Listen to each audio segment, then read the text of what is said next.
Hello my lovely viewers, আসসালামু আলাইকুম। বাংলাদেশি মাম London. এখন সকালবেলা আমার ছোটো বোনের শ্বশুরবাড়ির থেকে ওর শাশুড়ি আমার জন্য সবজি রান্না করে পাঠিয়েছে, আমি যেন সকালে নাস্তার সাথে খেতে পারি। আমার কাছে সবজি খেতে খুব ভালো লাগে, সেই জন্য আন্টি পাঠিয়েছে। ছোটো বোন মানে জ্যোতির হাজব্যান্ডের মা, মানে জ্যোতির শাশুড়ি। অনেক বেশি সুস্বাদু হয়েছে, আমি একদম আত্মা ভরে খেলাম। তারপর আমরা রেডি হয়ে বের হয়ে গেলাম। আমি রটিও খেয়েছি, আন্টি বানিয়ে দিয়েছে। আমি আর জ্যোতি এখন একটু কারণ বাজারের দিকে যাচ্ছি, ব্যাংকে। কারণ বাজারে ব্যাংকে আমার একটু কাজ আছে, আমার হাজব্যান্ডের কিছু কাজ, সেগুলো কমপ্লিট করতে যাচ্ছি। আজকে আমাদের ইচ্ছে আছে মানে সারাদিন অনেক কাজ করব, কারণ আমি খুব অল্প সময় নিয়ে এসেছি, তো তাই আমি প্রত্যেকটা মিনিট কাজে লাগাচ্ছি। তো ব্যাংকে চলে আসছি। এই ব্যাংকে তো আমিও কাজ করেছি, প্রিমিয়ার ব্যাংকে। আমার হাজব্যান্ডও এখানে জব করতো আমার বিয়ের আগে থেকে, তো সবাই আমাদের মোটামুটি পরিচিত। তো আসলেই ওনারা খুব আপ্যায়ন করে যে ভাবি ডাবের পানি খান, চা খান, কফি খান। তো জ্যোতি প্রিমিয়ার ব্যাংকের চা কফিটা খুব পছন্দ করে, তখন আমি বললাম যে ঠিক আছে দাও, তখন খেলাম। তারপর জ্যোতি বাসায় চলে গেল। আমি আমার ভাগনাকে ফোন দিয়েছি, ও এসে আবার আমার সাথে জয়েন হয়েছে, কারণ জ্যোতির একটু কাজ আছে সেজন্য। তা আমার ভাগনা চলে আসছে, এখন ওকে নিয়ে আমি আবার কারণ বাজারের সাথেই তো বসুন্ধরা সিটি, সেখানটায় চলে আসছি। সেখানে এসে প্রথমে আমরা পপকর্ন কি ভুট্টা যেই বানানো পাওয়া যায় সেটা খাচ্ছি, অনেক টেস্টি। এই ছেলেটার কাছ থেকে এর আগের বারও খেয়েছো, আমাকে খুব ভালো মতো চিনি, ওকে ভিডিও করেছিলাম। ও বলে যে আমি আমার ভিডিও আপনার ভিডিওর মধ্যে দেখেছি। তো আমি বললাম তাই, তোমার ভালো লেগেছে? বলে হ্যাঁ। তো এবারও ওর কাছ থেকে আবার খেলাম। তো আমার ভাগনা মানে আমার ছোটো ননসের ছেলে, ও হচ্ছে এখন আমার ঘোরাফেরার সঙ্গী আর কি। যতবার আসি ওই এখন বেশি সময় দেয়। তো আমি একটা গিফট কিনলাম, গোল্ডের চেন আর কিছু জুতা দেখলাম, কিন্তু আমার পায়ের মাপের ছিল না। একটা ড্রেস শপে আসলাম, অত ভালো লাগেনি, তারপর একটু দেখছিলাম আর কি। ড্রেসটা একটু বেশি হিজিবিজি কাজ, বিভিন্ন কালারের ছিল। তবে একটা হালকা এই যে এই পিঙ্ক কালারটা পেয়েছিলাম, সেটা ভালো লেগেছিলো। তবে আমার কাছে মনে হলো যে না, আমার মেয়ে এই টাইপের ড্রেস তো পরতে চাইবে না ঈদে, তাই নিতে চাচ্ছিলাম না। কিন্তু এই কালারটা মোটামুটি ভালো লাগছিল, যে বিয়ে শাদিতে পরলে ঠিক আছে, কিন্তু ও এত কাজ পছন্দ করে না, তাই নেওয়া হলো না। ছেলেটা খুব চাচ্ছিল আমি একটা নিই, ও আমাকে অনেকভাবে দেখালো, তো আমার আর নেওয়া হয়নি। ফাইনালি মনে হচ্ছিল না, একটু বেশি কাজ, নেওয়া হয়নি। তো আমরা আবার বের হয়ে গেলাম। আমি অনেকগুলো শপ ঘুরেছি, তো এই শপটা দেখে ভালোই লাগছিল যে একটু যাই। তো দেখি নিউ মার্কেট বানিয়ে ফেলেছে বসুন্ধরা, এখন অনেক কিছু আছে নিউ মার্কেটে। এই টাইপের শপ আমি অনেক দেখেছি। তো এখানে এখন অনেকক্ষণ ঘুরবো, তারপর আমরা দুজন মিলে একটু খাবো, কারণ লাঞ্চ টাইম হয়ে গেছে। তো আমার ভাগনা কিন্তু আবার বিরিয়ানি, পোলাও এগুলো খুব পছন্দ করে সে। তো আমি বললাম যে তুমি একটা কাজ করো, আশেপাশে একটা ভালো শপ খুঁজে বের করো। ও বললো যে বসুন্ধরার পাশেই নতুন কাচ্চি ভাই হয়েছে, ওইটাই খাবো। ঠিক আছে, তারপর আমরা দুজন এখন কাচ্চি ভাই খাওয়ার জন্য রওনা হয়েছি। তো অনেক জুয়েলারি দেখলাম, অনেক কিছু দেখলাম। বাইরে এসে দেখলাম অনেক ডিসকাউন্টের ড্রেস সেল করছে, সেখানে খুব আগ্রহ নিয়ে গেলাম। দেখলাম ডিসকাউন্টের পরও 4,000 5,000 একটা সুতি ড্রেস। তারপর আমার কাছে মনে হলো যে এর চাইতে আমরা যে খাদি থেকে কিনি, সে খাদির ড্রেস অনেক সুন্দর। তো আমি আর আমার ভাগনা চলে আসছি। এখানে সিটের খুবই অভাব, তো আমরা দুজন এক সাইডে বসছি। কাচ্চি ভাইয়ের কাচ্চি চলে আসছে, দুজনে এখন খাবো। আর জ্যোতিকে তো খাওয়ানো হলো না, তাই আমার ভাগনাকে বললাম যে যাওয়ার সময় আমি ওদের তো আসার পর কিছু খাইনি, ওদের জন্য নিয়ে যাবো। বললো ঠিক আছে। তো আমি গোস্ত দেখছিলাম, এত ছোট পিস। আমি বললাম এটা কী দিলা, এই ছোট পিস আমার তো পছন্দ হয়নি। তখন ছেলেটা বললো যে না সমস্যা নেই, আমি চেঞ্জ করে দিতে পারবো। তখন ও আবার চেঞ্জ করে দিল, মানে 2 টুকরো করে গোস্ত, তো যদি একটু ভালো না হয় সেটা কেমন হয়। তখন আমার ভাগনা বললো যে না, এটা চেঞ্জ করে দেওয়ার নিয়ম আছে। তখন ওরা আবার চেঞ্জ করে দিল, খেলাম। আমার ভালোই লেগেছে।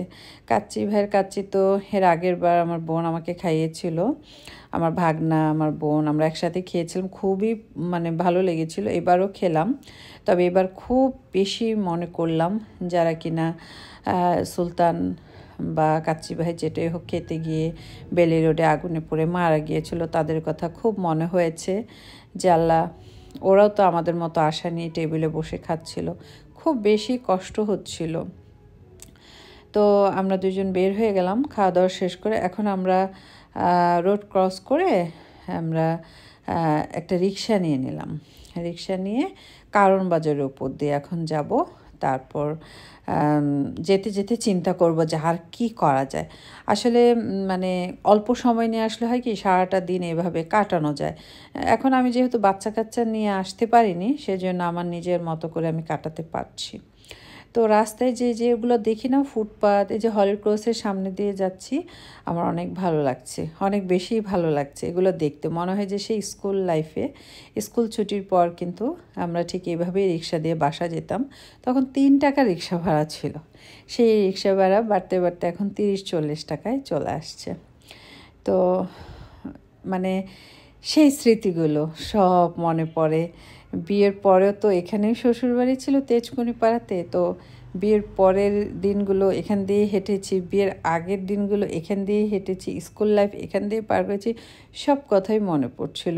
তো হলির ক্রসের স্কুলে ছুটি হয়েছে, হ্যাঁ, বাচ্চারা বের হচ্ছে বা কোনো একটা অ্যাডমিশন টেস্ট হচ্ছে, এরকম কিছু একটা। তো ভালো লাগলো। আর বিরিয়ানি খাওয়ার পর কেমন যেন হাঁসফাঁস লাগছে। তো আজকে আমাদের প্ল্যান বাসায় গিয়ে অন্য একটা কিছু আমরা করে ফেলেছি। জ্যোতি দেখে আমার জন্য অনেক রজনীগন্ধা কিনে নিয়ে আসছে, আমার খুবই পছন্দের ফুল রজনীগন্ধা, আর আমি ওদের বিরিয়ানিটা টেবিলের উপরে রাখলাম। তারপর আমরা বের হয়ে গেলাম। আমরা গেলাম হচ্ছে গিয়ে গাউসিয়া নিউ মার্কেটে, আমি আর জ্যোতি। এখন আবার আমার ভাগ্না ওর বাসায় চলে গেল বিদায় নিয়ে। তো জ্যোতিকে বললাম যে তুই তো ইউনিভার্সিটি শেষ করে আসলে আমি আসলে এই সময়টাই তোকে নিয়ে বের হওয়ার সময় পাই। তখন আমরা দুজন এসে কয়েকটা শপ ঘুরলাম। আমার আসলে আমার কলিগদের জন্য একটু গিফট নিতে হবে, সেজন্য আমি, আমার সাথে তো ইন্ডিয়ান বিভিন্ন দেশের মানুষজন কাজ করে, ওদের জন্য ছোটো ছোটো গিফট নিব। ও একদম রিং, ফিঙ্গার রিং, ওরা তো আর এত বড় বড় জুয়েলারি পরবে না, মানে আমার নিজের জন্য একটু দেখা। তো অনেকক্ষণ ঘুরলাম, অনেকক্ষণ ঘোরার পর আমার অত শাড়ি, 3 পিস কিছুই নেওয়ার ইচ্ছে নেই, কারণ আমি অত শাড়ি পরি না। আর জামা বলতে খাদি, গ্রিন স্ট্রিট, এগুলো মিলেই আমি কিনে পরতে পারি। বাংলাদেশ থেকে যে আমার টেনে নিতে হবে তেমন কোনো কথা নেই। আর এত দাম, কয়েকটা শপে দাম করলাম। নর্মাল ড্রেস 6, 7, 8-এর নিচে নাই, এরকম একটা অবস্থা। আর কিছু কিছু ড্রেস ছিল যেমন চুন্ডি প্রিন্ট, সুতি, সেগুলো আবার আপনি 1500-2000-এর মধ্যে পাবেন। তো হালকা কিছু কেনাকাটা করে এখন বাসার উদ্দেশ্যে চলে যাচ্ছি, কারণ আজকে আমি আমার শ্বশুর বাড়ি চলে যাব উত্তরাতে 2 দিনের জন্য। উত্তরা তো আমার অনেক কাজ আছে, তো সেভাবে প্ল্যান করে যাচ্ছি যেন একসাথে সব কিছু করে ফেলা যায়। তো আমার ভাগনা আমার বাসায় আসবে, তখন ওকে নিয়ে আমি সব কিছু নিয়ে আবার বের হয়ে যাব। এই তো বাসায় এসে একটু মানে আমার শুধু ব্যাগটা হাতে নিয়ে আমরা আবার বের হয়ে গেছি। এখন জ্যোতি আবার বাসায়, আমরা দুজন আবার বের হয়ে গেলাম। অনেক অনেক জার্নি করতে হচ্ছে, অনেক দৌড়াদৌড়ি করতে হচ্ছে। আসলে অল্প সময় নিয়ে আসলে যা হয়। তো আমি আমার শাশুড়ির জন্য একটা দই নিয়ে গেলাম। আমার শাশুড়ি অত মিষ্টি পছন্দ করে না, কিন্তু দইটা টক মিষ্টি আমার খুব পছন্দের, তাই ভাবলাম আম্মার জন্য নিয়ে যাই। আর একদম 5-6 রকমের ফল নিব। এখানে একটা শপ আছে, খুবই ভালো ফলের শপ। তো জ্যোতি আমাকে বলেছে এই শপ থেকেই তুমি নিবা, এখানকার ফল অনেক ভালো। তো আমি ওকে বলে দিলাম, ফলে যে ছেলেটা, ওকে আমরা ছোটোবেলা থেকেই চিনি, আমি বলে দিলাম যে একদম ফ্রেশ অরেঞ্জ দিয়ে দাও, আপেল দিয়ে দাও, তারপর যে ব্ল্যাক গ্রেপসটা সেটা দিয়ে দাও, নাশপাতি দিয়ে দাও, তারপর আর কি কী যেন দিয়েছে আমার ঠিক মনে নেই। আর আমার শাশুড়ির জন্য আমি কিছু গিফট এনেছি, সেগুলো নিয়ে নিলাম। আমার ওই মানে কিছু অফিসিয়াল মিটিং আছে, তাদের জন্য কিছু গিফট নিয়ে নিলাম। এখন আমি উত্তরার দিকে যাচ্ছি। রাস্তায় অনেক যানজট থাকে, সেজন্য আমি মানে সন্ধ্যার পরটাই বেছে নিয়েছি যাওয়ার জন্য, যেন যানজট কম থাকে। আমরা ওবার করে যেতে চেয়েছিলাম, পরে আমার ভাগনা বলল যে গাড়ি অ্যাভেলেবেল না। তখন আমি বললাম ঠিক আছে, যেটা অ্যাভেলেবেল সেটাই নাও। তখন আমরা একটা সিএনজি নিয়ে নিলাম, সিএনজি দিয়ে এখন আমি চলে যাচ্ছি। আমার শাশুড়ির সাথে কয়েকবার কথা হয়েছে, আমি বললাম যে আম্মা আমরা আসতেছি, একটু দেরি হবে, বললো সমস্যা নেই আসো। তো আমরা যাচ্ছি অনেক দিন পর শ্বশুরবাড়ি যাচ্ছি। আমি এসছি 3 দিন, আমি 4 দিনের দিন যাচ্ছি। আমার টোটাল টাইম তো খুবই কম, সেই জন্য দেখা যায় যে এভাবে আমার দৌড়াদৌড়ি করে সব কিছু ম্যানেজ করতে হচ্ছে। দেখা গেল আজকে শ্বশুরবাড়ি গেলাম, কালকে সকালটায় ব্রেকফাস্ট করি, আবার আমার সেখানকার যাদের যাদের সাথে মিটিং আছে সেগুলো আমার করে নিতে হবে, তখন আবার 3 জায়গায় আমার দৌড়াদৌড়ি করতে হবে। তো 2 দিনে আমি প্ল্যান করে রেখেছি সেগুলো সব শেষ করব। 3 দিনের দিন আমি আবার আমার বাবার বাড়ির দিকে চলে আসছি উত্তরাতে। তো এসে দেখি আম্মা আমাদের জন্য বিরিয়ানি রান্না করেছে, আর আমার মানে ভাগনা ও আবার একটু বিরিয়ানির সাথে একটু গোস্ত লাগে ঝোল ঝোল, ওই গোস্ত রান্না করেছে। আমার রুমটা খুব সুন্দর করে আমাদের এক জান্নাত ও মশারি টানিয়ে দিয়েছে, ও আবার আমার মাথায় তেল দিয়ে দিয়েছিল। আমি খুব আরামে ঘুমিয়েছিলাম। এখন ভোরবেলা,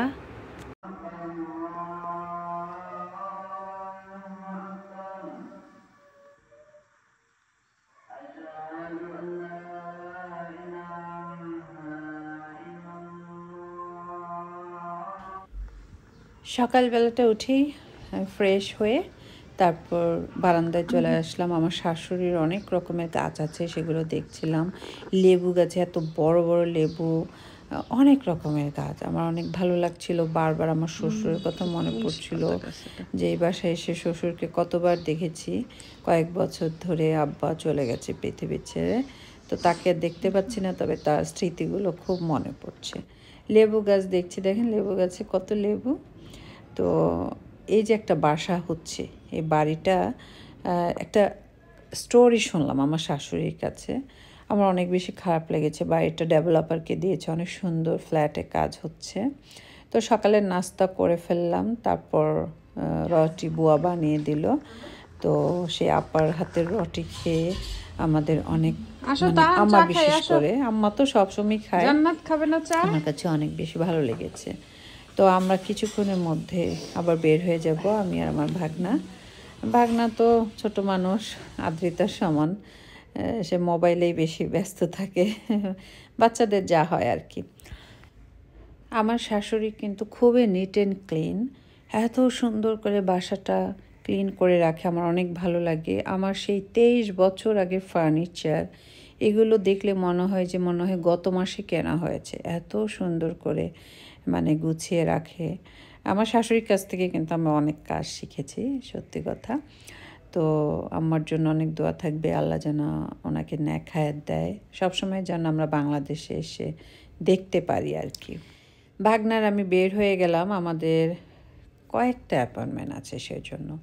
এখন যাচ্ছি অনেক দূরে, এখানে একটা সিএনজি বা একটা অটোতে করে আপনি একবারে যেতে পারবেন না, আপনার রাস্তায় ভেঙে ভেঙে যেতে হবে, যেহেতু দক্ষিণখান উত্তরখানে অনেক কাজ হচ্ছে, আর্মিরা রাস্তা অনেক বড় বড় করছে অনেক বছর ধরেই, এখনও কমপ্লিট হয়নি। মানে খবর হয়ে যায় এসবে উঠলে, আপনি একদম ঝাঁকি খেতে খেতে খেতে খেতে যাবেন, আবার ঝাঁকি খেতে খেতে আসবেন, এরকম। যেহেতু দরকারে এসছি তাই যেতে হচ্ছে। আমার পরিচিত একটা আপুর বাসায় এখন আমি যাচ্ছি, সেটা হচ্ছে রহমাননগর। আমি কোনো দিন নামও শুনি নাই, আজকেই প্রথম ও বাসা চেঞ্জ করেছে রহমাননগর, তাই বললো যে আপু এখানটায় আসেন। তো সেখানটায় যাচ্ছি, অটো চেঞ্জ করতে হবে 3 বার টোটাল। আমার ধৈর্য এত, আমি নিজেই মাঝে মধ্যে অবাক হয়ে যাই। তো ভাবলাম ছোট্ট আপুটার বাসায় যাচ্ছি, ওর জন্য কিছু মিষ্টি কিনে নিয়ে যাই। ওর সাথে আমার আসলে একটা মানে জরুরি আলাপ আলোচনার জন্যেই যাওয়া। তো আমরা চেয়ারম্যান বাড়ির সামনে দিয়ে যাব। আমার অনেক দিনের স্বপ্ন ছিল যে দক্ষিণখান উত্তরখানে চেয়ারম্যান বাড়ির কথা যে সবাই বলে, যদি একটু দেখতে পারতাম, বা আমি ইউটিউবেও দেখেছি, সামনাসামনি যদি একটু দেখতে পারতাম। আর আজকে যখন দুপুরবেলা জ্যোতির সাথে নিউ মার্কেট গাউসের দিকে যাচ্ছিলাম, তখন রাস্তায় হঠাৎ করে দেখেছি যে পুঁই শাকের যে একটা লাল লাল গোটা হয়, সেটা দেখলাম যে সেল করছে। তখন আমার মনে হচ্ছিল সিএনজিটা থামিয়ে যদি 1 কেজি কিনে নিয়ে নিজে রান্না করে খেতে পারতাম মনে হচ্ছিল। আসলে আমি যা চাই আল্লাহ তা দেয়, এটা অনেকবার আমি বলেছি আপনাদের, আলহামদুলিল্লাহ। আমি জীবনেও চিন্তা করতে পারিনি যে এই বাসাতে এসে আমি এগুলো আবার খেতে পারবো। এই যে দেখেন আমার আশা পূর্ণ হলো, সেই তাদের দক্ষিণখান উত্তরখানের যেই চেয়ারম্যান বাড়ি, সেই তাদের পুকুরটা আর এই ঘাটপাটটা দেখলাম। এটা সামনাসামনি দেখার খুব শখ ছিল আমার। আমি ভিডিওটা করার পর তারপর ভয়েস অ্যাড করি, সেই জন্য আমি পুঁই শাকের গল্পটা বলছিলাম। যাদের বাসায় যাচ্ছি তাদের বাসায় গিয়ে আমি সেটা আপনাদের সাথে শেয়ার করব। দেখেন কি সুন্দর না, ছবির মতো সুন্দর। আমার তো অনেক বেশি ভালো লেগেছে। আর আমি খুব এনজয় করি এই রাস্তার মধ্যে যে বাজার বসে থাকে, এগুলো দেখা খুব এনজয় করি। আর মনে মনে ভাবি যে এরকম ফ্রেশ সবজি যদি আমাদের ওখানটায় পাওয়া যেত। আর মনে হয় বাংলাদেশের ওয়েদারটা কত ভালো, একটু শীত নাই। আর লন্ডনে এখনও কাঁপাকাঁপি করছে মানুষ। এয়ারপোর্টটায় নামলেই দেখবো শীত আর শীত। মাঝে মধ্যে মনে হয় বাংলাদেশে থেকে যাই, আর যাব না, এরকমটা মনে হয়। তো আসলে বাচ্চারা ছোট, বাচ্চারা বড় থাকলে না হয় অন্য চিন্তা করা যেত। তো আমি ওদের বাসার জন্য একটু মিষ্টি নিয়ে নিচ্ছি, তারপর আমি আবার রওনা হব। আমাদের আবার আরেক জায়গায় গিয়ে অটো চেঞ্জ করতে হবে। অনেক অটো চিনেও না আমি যেখানে যেতে চাচ্ছি। আর উত্তরখান দক্ষিণখানটা কেমন না, একটু বেশি জনবহুল। কিন্তু দেখি রহমাননগরটা আসলে কেমন। নাম তো প্রথম শুনলাম। রাস্তা আর ফুরাচ্ছে না। আমি বললাম যে আর কত দূর বলেন তো, আর কতক্ষণ লাগবে? বললো যে এই তো চলে আসছে, এই তো চলে আসছে, এরকম আর কি। মানে এখানে আপনি কয়েকবার ভাড়া দিতে হয়, তো আপনার অবস্থা শেষ হয়ে যাবে। আর এখানে পার্সোনাল গাড়িও আপনি শান্তিতে ইউজ করতে পারবেন না। রাস্তাঘাট সব কাটা, মাঝে মধ্যে অনেক ঘুরে এমন এক চিপা দিয়ে আপনার যেতে হবে যেখানটায় কিনা শুধু সিএনজি, আর কোনো গাড়ি ওখানে ঢুকবে না, এরকম একটা অবস্থা। ফাইনালি চলে আসলাম এই যে রহমাননগরে। এত হিজিবিজি একটা এরিয়ার মধ্যে এত সুন্দর একটা প্রজেক্ট দিয়ে বানিয়ে রাখছে, আমি চিন্তাও করতে পারি নাই। আমি যার বাসায় এসেছি ওকে ফোন দিয়েছি যে আসলে কি তোমার বাসা এখানে? ও বললো যে হ্যাঁ, আপনি আসেন আপু, সামনেই পাবেন। আমি তো নিজেই অবাক যে বনের মধ্যে বাসা। আমার এত ভালো লেগেছে, কিছুটা একটু বসুন্ধরা টাইপের, একদম নিরিবিলি, একটা গাড়ির আওয়াজ নেই। এতক্ষণ যা শুনে আসলেন একদম টং টং টিং টিং আওয়াজ, সেগুলো কিছুই নেই। আমার অনেক বেশি ভালো লাগছিল। তখন দূর থেকে দেখলাম একটা খুব সুন্দর বিল্ডিং। ও বললো যে আপু এই বিল্ডিংয়ে আমি থাকি, এখানে বিল্ডিং আস্তে আস্তে হচ্ছে। এখানে ফ্ল্যাট নাকি 20-25 লাখ করে সেল হয়েছে। এখন সেই ফ্ল্যাটের দাম 50 লাখে চলে আসছে, 50-55-তে। তবে অনেক দূর। এই আপনি যদি প্রেমবাগান থেকে আসেন বা কষাই বাড়ি থেকে আসেন, আপনার অটো ভাড়া নেবে 250 থেকে 300 টাকা এরকম। এই হচ্ছে সেই বিল্ডিং। তো ওই ছোট্ট বোনটার বাসায় বেড়াতে চলে আসলাম। আদ্রিতার চাইতেও 1 বছরের বড়, মানে আমার মেয়ের বয়সীও বলা যেতে পারে। খুবই ভদ্র, খুব ইসলামী, অনেক পছন্দের আমার এই মেয়েটা। অনেক ভালো লেগেছে ওর সাথে কথা বলে। ওর বাসায় এসে আমার খুব বেশি ভালো লেগেছে। দেখেন ওর বারান্দা থেকে কি সুন্দর, ওর 3টা বারান্দা, 3টা বাথরুম, 3 বেডরুম। এখানে ও ভাড়া দেয় 15,000, এবং সার্ভিস চার্জ এগুলো আবার এক্সট্রা 3,000-4,000 এরকম। অনেক সুন্দর। ওই যে বললাম যে আমার আজকে পুঁই শাকের ওই লাল লাল গোটা দিয়ে ভাত খেতে ইচ্ছে হয়েছিল। আমি ছোটোবেলায় এক বাসায় খেয়েছিলাম। দেখি ওর আম্মু সেই পুঁই শাকে সেই লাল লাল গোটা দিয়ে আমার জন্য তরকারি রান্না করেছে, ডাল, তারপর ভর্তা। আমার এত ভালো লাগলো যে আল্লাহ, আমি যেন কোন সুস্বাদু খাবার খেয়ে ফেললাম। তারপর ওদের কাছ থেকে বিদায় নিয়ে আমরা বের হয়ে গেলাম। আমার ভাগনা আবার নিচ থেকে অটো নিয়ে আসছে, কারণ অনেকক্ষণ হাঁটতে হয় সেজন্য। তা আমার আরও দুটো মিটিং আছে, এখন সেগুলোতে গিয়ে আমরা জয়েন হব। প্রথমে আমরা আমার শ্বশুরবাড়ির দিকে যাচ্ছি। আম্মাকে আমরা বলেছি যে আমরা এই বাসায় খাবো, তো একটু ফ্রেশ হওয়ার জন্য বাসায় যাচ্ছি। তারপর আমরা উত্তরা 4 নম্বর সেক্টর একটু যাব, সেখানটায় আমাদের একটা মিটিং আছে। তারপর আমরা যাব 3 নম্বর সেক্টরে, সেখানটাও একটা মিটিং আছে। তারপর সেখান থেকে আমরা যাব 3 নম্বর সেক্টরে 15 নম্বর রোডে, সেখানটায় আমাদের ফাইনাল মিটিং। সব মিটিং শেষ করে এখন আমরা ফাইনালি চলে যাচ্ছি 3 নম্বর সেক্টর 15 নম্বর রোডে একটা রেস্টুরেন্টে। তো সেখানটায় গিয়ে আমাদের ফাইনাল মিটিংটা হবে। তো আমরা চলে আসছি। খুব সুন্দর, আমার অনেক পছন্দ হয়েছে ওনাদের ডেকোরেশন, ছোটোর মধ্যে অনেক বেশি সুন্দর। তো এখানটায় আমরা বসবো, তারপর ওদের সাথে একটু মিটিং করব, ইন্টারিয়াল করে ওরা, ওদের সাথে একটু মিটিং করে সব কিছু একটু দেখবো, ওরা আমার জন্য কী কী তৈরি করেছে সেগুলো দেখার পর তারপর ওরা আবার আমাদের জন্য খাবার অর্ডার করেছে। আমি বলেছি না, আমি তোমাদের খাওয়াবো, ওরা মানতে চাচ্ছে না, বলে না আপু আপনি আরেকদিন আমাদের খাওয়াবেন। তখন আমার ভাগনা, আমি আর ওরা যে দুজন এসছে তাদের সাথে আমরা এখন খাচ্ছি। খাবারটা অনেক সুস্বাদু ছিল, কারণ যেহেতু দুপুরে এক বাসায় খেয়ে আসছি তাই খুব বেশি খেতে ইচ্ছে হচ্ছিল না। ও বলছিল যে আপু আরও কিছু নেন, আমি বললাম না, আমার এতটুকুই হয়ে যাবে, আর সাথে ড্রিঙ্কস থাকলে হয়ে যায়। তো আমরা বিদায় নেওয়ার পর যেতে যেতে একটা শপে আসলাম। এটা মানে ওয়ান পিসগুলো দেখে খুব ভালো লাগলো, অনেক দাম, 3000 3500 এক একটা ওয়ান পিসের দাম। তারপর আসলাম এই শপটাতে, এখানে এসে অনেক কিছু দেখলাম। যে ব্ল্যাক ড্রেসটা দেখছেন, ব্ল্যাক এবং বুকের মধ্যে ইয়েলো ইয়েলো কাজ, এটা আমি গতকাল জ্যোতির সাথে যখন গাউসিয়া নিউ মার্কেটে গিয়েছিলাম, নিউ মার্কেট না গাউসিয়া, এই জামাটা আমি দেখছি পুতুলের গায়ে সেম ড্রেসটা সাজিয়ে রেখেছিল। তো ওই জামাটা ওনারও ওনাদের এই শোরুমটা এনে রেখেছে। তো ওখানটায় আমার কাছে চেয়েছিল 2000-এর মতো, এখানটায় চাইলো 3500 টাকা, এই হচ্ছে তফাৎ। ভালো ছিল, তবে আমি এই রকম ড্রেস মানে এই শোরুমের এই ড্রেসটা আমার পছন্দ হয়েছে, যেটা কিনা আমি গাউসিয়াতে দেখেছি, কিন্তু আমার এখন আর ড্রেস লাগবে না, সেজন্য না হলো না। তাই তো সব কাজ শেষ করে এখন আমরা বাসায় যাচ্ছি। আজকে এ পর্যন্তই। সবাই খুব ভালো থাকবেন, আমাদের জন্য দোয়া করবেন। আল্লাহ আপনাদের সবাইকে হেফাজতে রাখুক। আল্লাহ হাফেজ।